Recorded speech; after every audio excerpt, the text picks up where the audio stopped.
बार बार बना लेंगे जरूरत।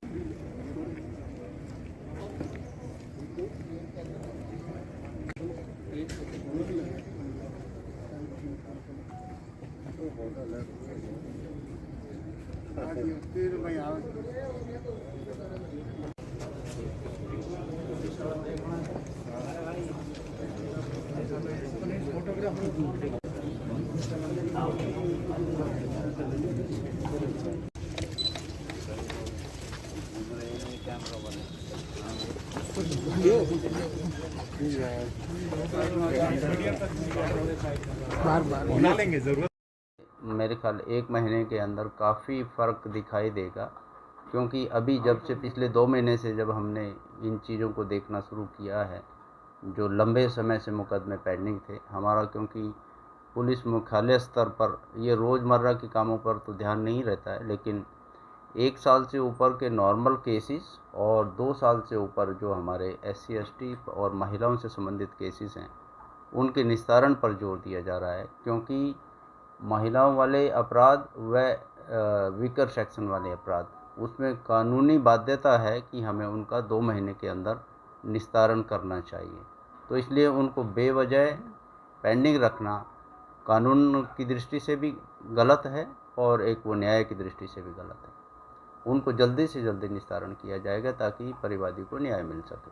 सर अच्छा, प्राथमिक कसम जो है वो पूरी तरीके से मतलब ऐसे शिथिल सी नजर आ रही है, क्योंकि लगातार चोरियां हो रही हैं। उसको भी एक्टिव करेंगे, क्योंकि कई बार क्या होता है, आपने देखा होगा पिछले लंबे समय से तो अधिकतर जो पुलिस का डिप्लॉयमेंट है वो कोरोना में ही व्यस्त रहा है, ये आपको भी देखना होगा।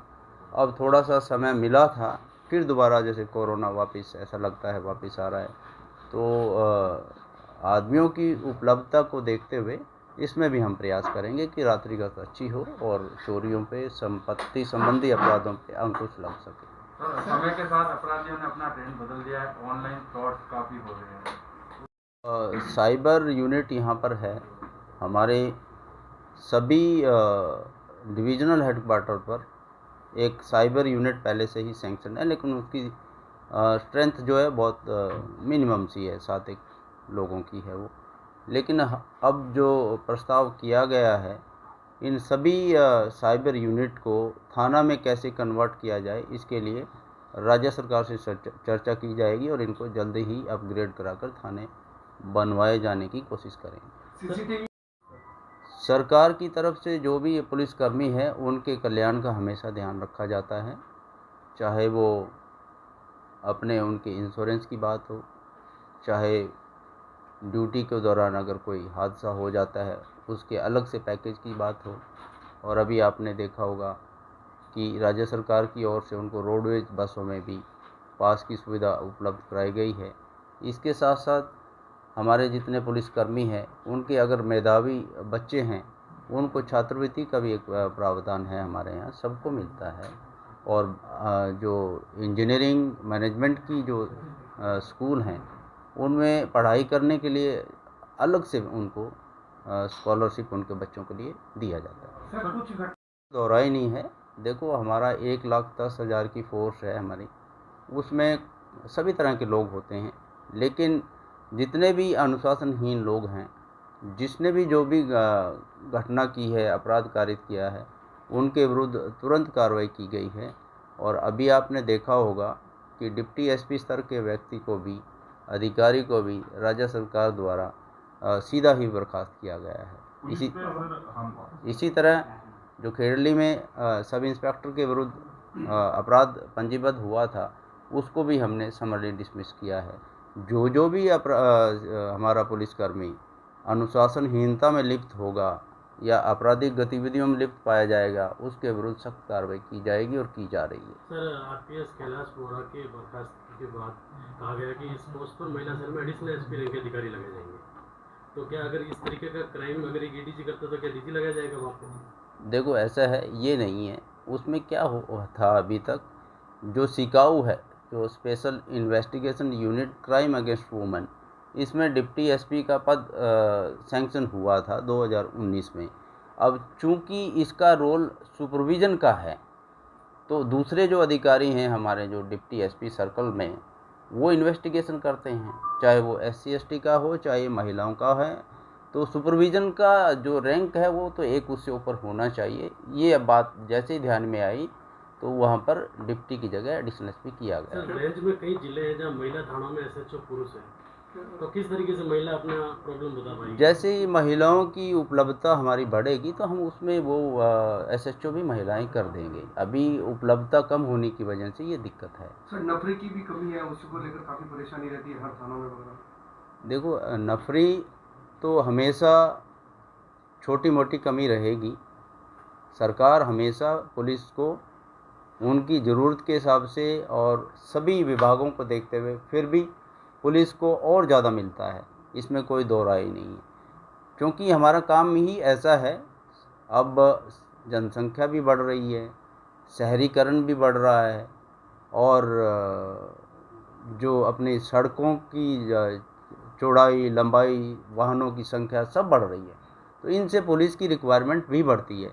रिक्वायरमेंट बढ़ने की स्पीड हो सकता है हमारी उपलब्धता से ज़्यादा तेज़ी से बढ़ रही हो, इस वजह से आपको उस संख्या में कमी दिखाई दे रही हो। लेकिन सरकार की तरफ से हमेशा प्रयास रहता है कि पुलिस नफरी और बढ़ाई जाए। अभी आपने देखा होगा, सरकार ने 6,500 हमारे पास ASI थे, उनको सीधा ही, क्योंकि अपराध बढ़ रहा है तो सीधा ही 10,000 कर दिया है। तो अब हमारे पास एक तरह से अगर आप देखें तो 3.5 हो जाएंगे, जिससे जो ये पेंडिंग जो इन्वेस्टिगेशन केसेज हैं इनके डिस्पोजल को गति मिलेगी। मोबाइल नेटवर्क नहीं आता।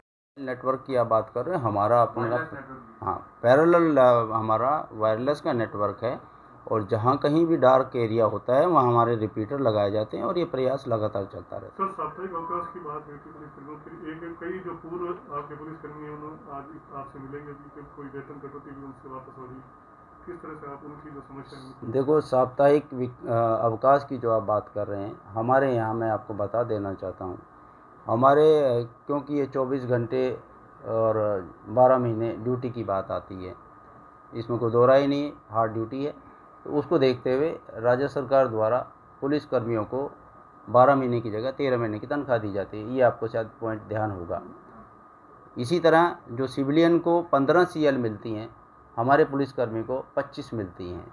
पहले इन चीज़ों को सरकार द्वारा देखा गया है। बात ये है, क्या हम वो 25 CL भी ले पा रहे हैं क्या ड्यूटी को देखते हुए? हम सुनिश्चित करेंगे जो उनका अवकाश का वो बनता है, अकाउंट बनता है, वो तो वो पूरा उसको अवेल करें, उसको एंजॉय करें। सर, गत दिनों जेल के अंदर मोबाइल मिले, अभय कमांड सेंटर के कैमरे में सब कुछ दिखाई दे रहा है, 1 महीना बीत चुका है, अभी तक कार्रवाई क्यों नहीं? जो जेल के अंदर 17 मोबाइल मिले का उसमें इन्वेस्टिगेशन चल रही है, बिल्कुल कार्रवाई होगी, जो भी दोषी होगा। सर, हार्ड ड्यूटी के दौरान मोबाइल यूज़ जो ज़्यादा कर रहे हैं उन पर आपने कल भी कुछ आदेश दिया था, कुछ बात कही थी, उसमें क्या नवाचार हो रहा है? देखो ऐसा है, ये एक हमारी सबके हाथ में मोबाइल है आज की तारीख में, इसमें आपने देखा ही होगा, अब सबके पास भी है, हमारे सिपाहियों के पास भी है।